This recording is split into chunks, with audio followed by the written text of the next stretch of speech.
অনেকদিন ধরে এই রাস্তার মধ্যে বই না, আজকে বইলাম যেতে যাইব তার গার মটকে রক্ত হামু।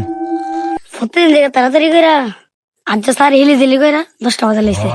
এই রাস্তায় এমনি হারাপ যাই। ছেলে দিকে এই এত রাতে তুমি এখানে কি করতেছো? ভাই স্যারে ফাইভ পড়তে পড়তে দেরি আছে গা, এখন আমি বাড়ি যেতেছি। আরে বেড়া বাইজে আছে 10টা। যাক সারা যেহেতু দেরি করে লিছে তাড়াতাড়ি যাই গা। এই রাস্তার মধ্যে আছে না ভূতায় বেড়া, বুঝছিস নে? যারে ভা তার দূরে সেরা গায়ের রক্ত খেলা বুঝছিস নে? গিয়া তাড়াতাড়ি যাই গিয়া তো দেখ না বাজি গা। ওটা আমার ভূতের ড্রেসটা তো ভূত মুখ গণনা সমস্ত এই যে ফুটকি মেরে দিয়ে দেবো আমি।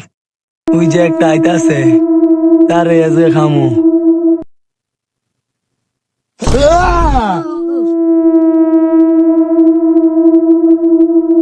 আল্লাহ গো, আমি যে ভূতের সময় ফিরে আছি গা, যেমন লোক চালাকি করে আমি তো যাইতে হইব। ও ভাই আপনি এত রাতে এই রাস্তায় কি করতেছেন? এই রাস্তায় তো ভূত আছে। আপনি গাবাইছেন গাবাইছেন গা।